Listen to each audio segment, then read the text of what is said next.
Yeah, as I was saying, welcome to part three. Sorry. Um, Another one I forgot, traumas.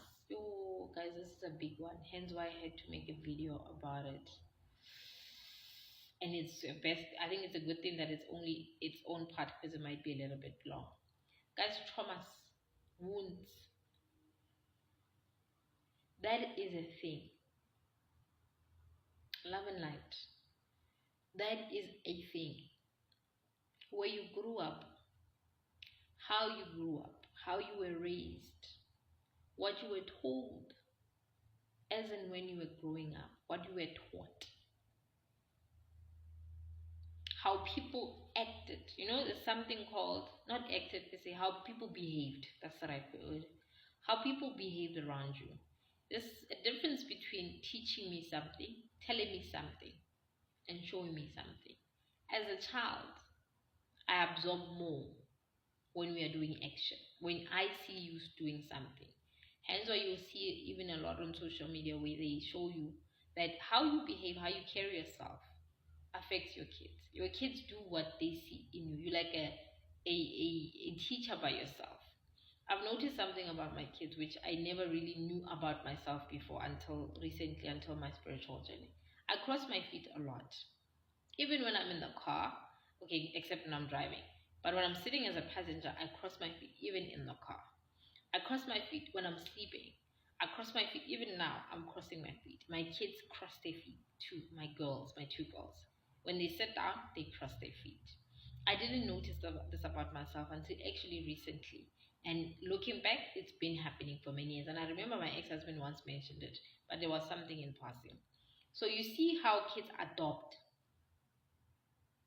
things that you do. Even if I do it unconsciously, it's unplanned. It's something that happens. I don't know. It's an energetical thing that I do. I'll make another video about that. So kids adopt things that you do, even when you don't say things. You can tell me, do not go to that tree.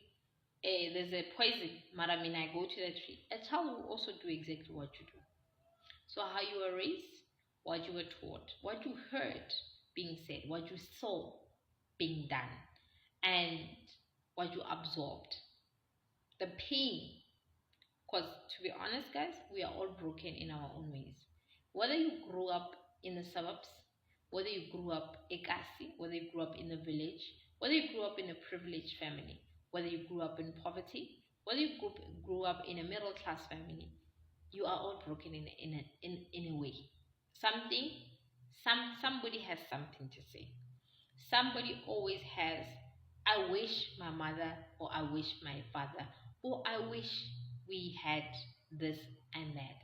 And that somehow has a crack, creates a crack in your whole world. Doesn't mean that broken now there's glass everywhere. No. Just that crack, that lack, that feeling that things could have been better.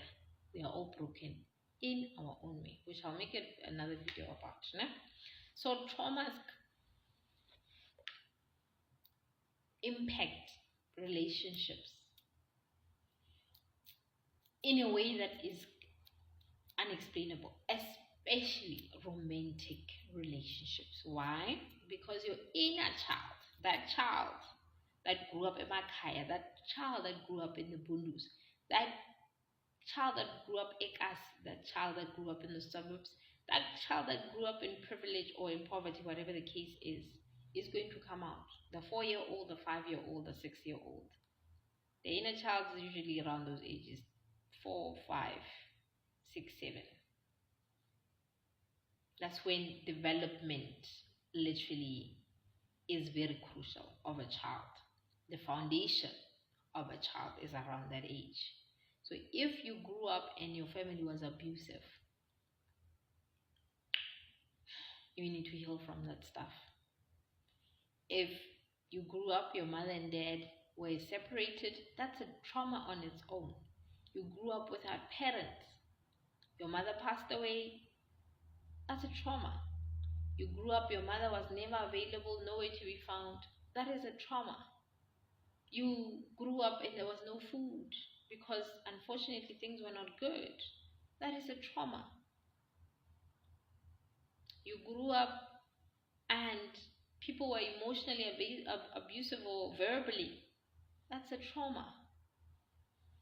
Some of you guys even or at older ages where you lived no malume, umfazi malume, auntie, and they did stuff to you. That is a trauma.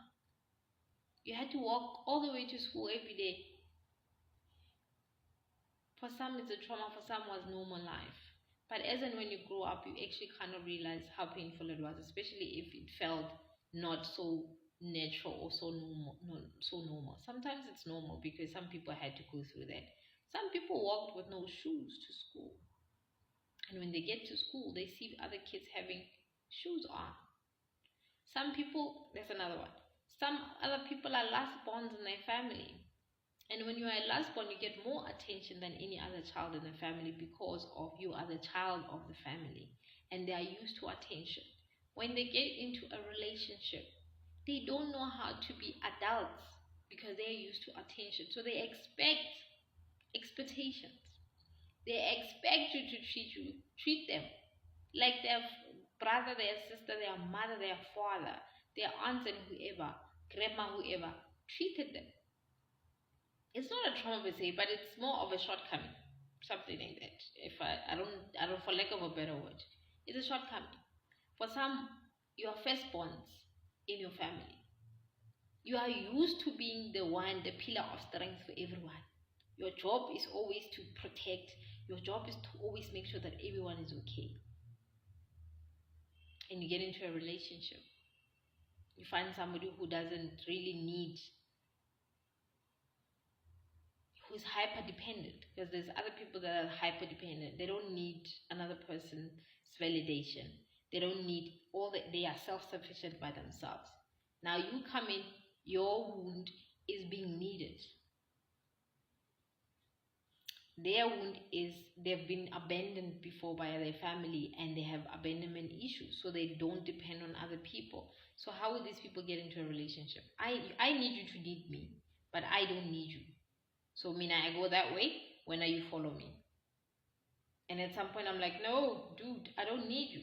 And then so where are we going to meet? Now this one feels unneeded and they get confused. And then this one is like, no, this is not how we do it. This is not how we heal. So guys, I'm just making an example. Traumas, wounds, childhood traumas and wounds do affect relationships in ways that people don't understand. And the minute you guys go and do a self-introspection and find out what is it that you're struggling with and healing those parts about yourself, is when you start attracting the right kind of partner, because some people are emotionally unavailable. I was one of those people, and I didn't realize this until recently, that I have always been emotionally unavailable. The reason why is because I grew up in a situation where my dad was emotionally unavailable. Emotional intelligence 0 to 9. And around those ages, 4, 5, 6, is what I was exposed to. My mother, same WhatsApp group. She did not know how to control her emotions. She was emotionally unavailable. Why? Because she grew up in a history of abuse and all the other stuff. So you understand that I didn't know how to control emotions. I didn't know how to open up. And also to understand that I need to protect myself because I don't want to get into a relationship where someone is going to hurt me. So I closed off my emotions. I went into situationships. I went into whatever I could control. If I can't control, I'm out. Why? Because when I can't control my emotions, when I can't control you as my partner, then I lose control of my emotions. And when I lose control of my emotions, I'm going to get hurt. I'm protecting my heart. So I was emotionally unavailable, and I attracted people that were emotionally unavailable. So for you guys that you think that you are failing Umjolo, you are failing because you are emotionally unavailable, and some of you guys are not even aware. So look at the partners that you're dating, look at the people that you are attracting. What are some of the similar traits that they have? And look at yourself, compare. It will tell you exactly where you are emotionally. And then immediately when you know exactly where you're struggling, where your shortcomings are, then you'll be able to attract the right kind of partner, especially after you heal. So how many people are unhealed? A lot. How many people are going through stuff?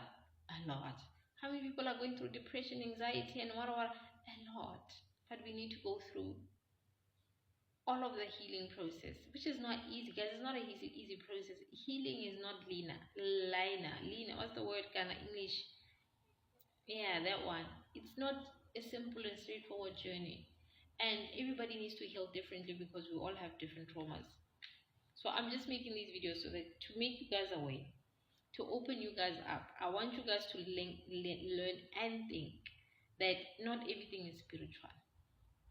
Abakoko makhetla, there's so much that's being mentioned that it's because you amakhetla this, amakhetla that. Yo, guys, another video for another day. I love you all. I'll see you on the next video. Love and light.